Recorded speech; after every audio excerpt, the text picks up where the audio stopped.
Hi, this is Stacy Kennedy, founder of www.100krealestate.com. I'm also the creator of the home study course called How to Make It Big, Flipping Apartments Using None of Your Own Money. Now, I'm really excited to tell you about a couple of things that I think are going to make a huge difference as you move forward in your apartment investing. And one of those things is what I refer to as the Mama Jamma Kick Booty Rental Unit Addendum. And where the Mama Jamma Kick Booty Rental Unit Addendum comes into play is after you've issued your letter of intent to the seller and you've gone back and forth with them and you guys have found a middle ground to agree upon, it's time to go into contract. Okay, so once you write your contract, one of the most important pieces of your contract in any real estate transaction is your addendum. And the addendum has all of the things that a regular real estate contract is not going to cover. And it's particularly important when you get into apartment buildings that you have a very, very strong addendum that makes sure that you get all of the items that you need to do your proper due diligence. Okay, so I'm going to spend a few minutes with you going through that. Now understand, when I teach this, when I've taught this live, this section goes for close to 2 hours, teaching everything from the rental unit addendum and every single part of that and why you need it, and then the due diligence system. So I'm going to give you some of the key pieces, the absolute most important pieces of this, so that as you move forward, you know what it is that you're looking for. And then in another video, I'll do the same thing, talking about the due diligence process. Okay, so let's get started. Okay, so in the course, we are looking at, let's see, okay, so here it is, the famed Addendum 1, aka, you probably can't see this, but I'll tell you what it says, aka Mama Jamma Kick Booty Rental Unit Addendum. Now, the Mama Jamma Kick Booty Rental Unit Addendum is included in the program, and it's on a CD so that you can take off our silly little name and just make it blank. But I just want you guys to know just how kick booty this thing is. And let me tell you a little bit about where this came from.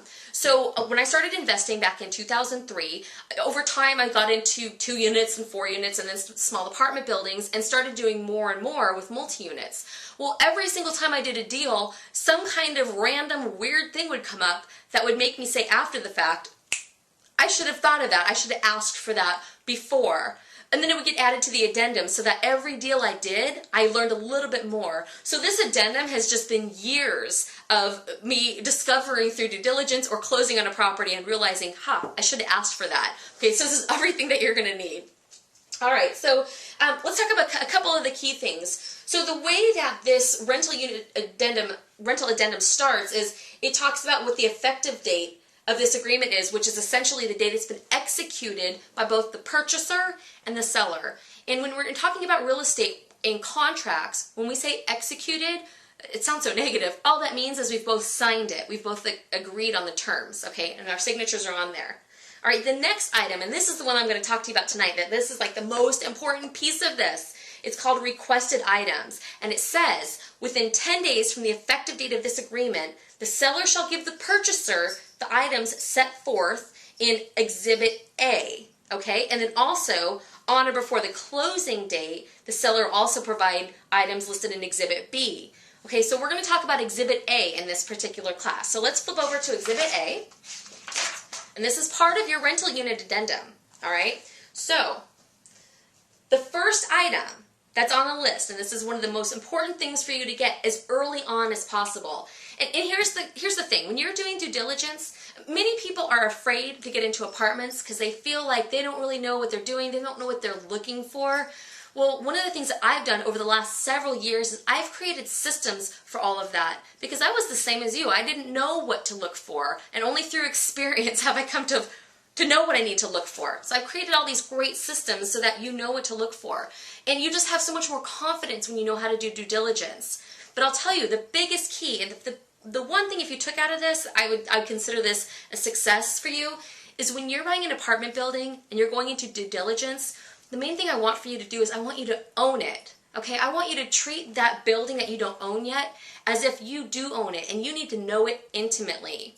So your due diligence is not something that you should take lightly. And I've seen many investors make this mistake, and I made it in the beginning too, thinking, well, you know, apartments should be passive. It's passive income. Wrong. I'm sorry. There is no passive income. There is no completely passive income when it comes to real estate investing.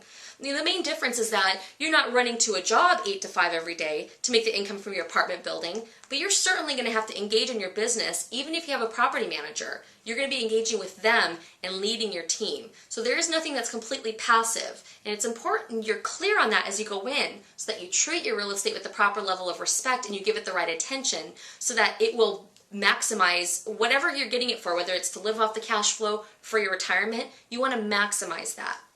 Okay, so when you're doing due diligence, you have to get to know your building intimately. So the first thing that I have listed is rent roll. Okay, so rent roll for the most current fiscal year and for the previous 2 years.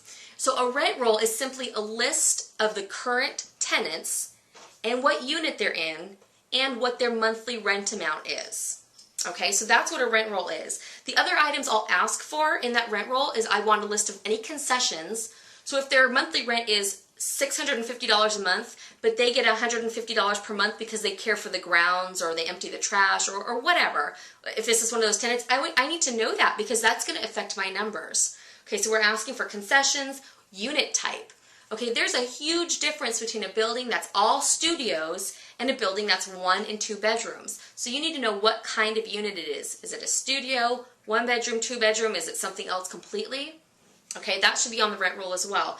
And it's not that the seller's going to give all of this to you in a single list. You're going to have to create some of this, and that's part of the systems I've already created for you. I have spreadsheets all outlined and created with this information already. But you need to get all this information so that you know what it is you're buying and make sure that it's actually going to work for you.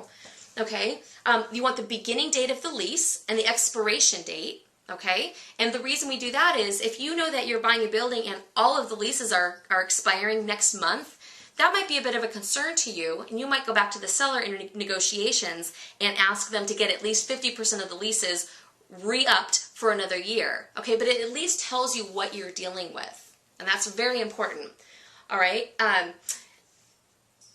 What else? What's else super important? Okay, the next one that's super important is number 4 I have listed.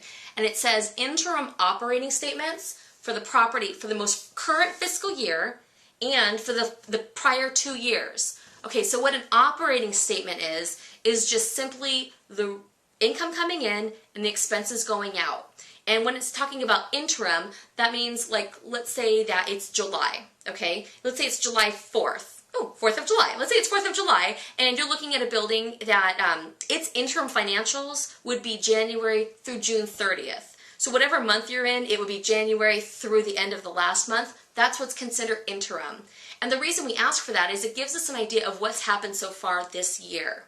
Now we're also asking for full 2-year history for the 2 previous years. And the reason we ask for that is the interim statement is not going to give you a full picture of the entire year. And depending on where you're buying your real estate, you might be dealing with some seasons. Okay, well, I live in San Diego, California. There really are no seasons here. But if you're back in Kansas City, Missouri, you're dealing with seasons. So if you don't have a whole year of financials, you're not necessarily seeing what the actual utilities are going to be or what snow removal is in the winter and cutting the grasses in the summer. That's why we ask for a full year of activity. We're asking for 2 of those just so we can see the history and we can see if there's anything odd that pops out or anything like that. Okay? The other thing we're going to ask for is copies of all service contracts. And so we want to know, is there already a pest control in place? Is there laundry facilities where we have a lease on the laundry machines? Any kind of service contract that exists, we want a copy of it because you want to review it. You need to know, are you going to be held, like, is the contract tied to the building or is it tied to the owner? And if it's tied to the building, then you need to be aware that that's something that you're probably going to have to take over. And if it's tied to the owner, then you want to find out if it's something you want to keep. Do you have the opportunity to keep it? And the only way to know that is by getting the contract and reading it. And the other thing it's going to do is going to help you have a more complete file on your building when you close.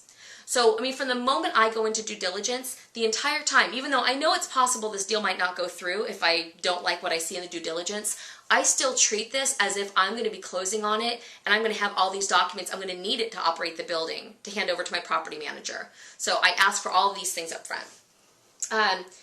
One of the other really important things I ask for is a list of tenant arrearages and accounts receivable. So what that means, a tenant arrearage means how far is the tenant behind in their payments. And this part is really, really important, particularly if you're doing a turnaround. And the reason is, let's say we have a 50-unit building, and out of the 50 units, six of the tenants have like a big balance. So they have like $2,000 balance, and maybe the rent's only $500 a month. Well, what that would tell me is that means those tenants are behind by 4 months. First of all, I don't know why they're still in the building. The seller should have evicted them. Okay, but if you don't ask for that information and you only ask for the rent roll, you have to realize what you're missing is that you might have non-performing tenants. And non-performing tenants are worse than vacant units, because as soon as you close, you're going to have to evict them or have your property manager evict them.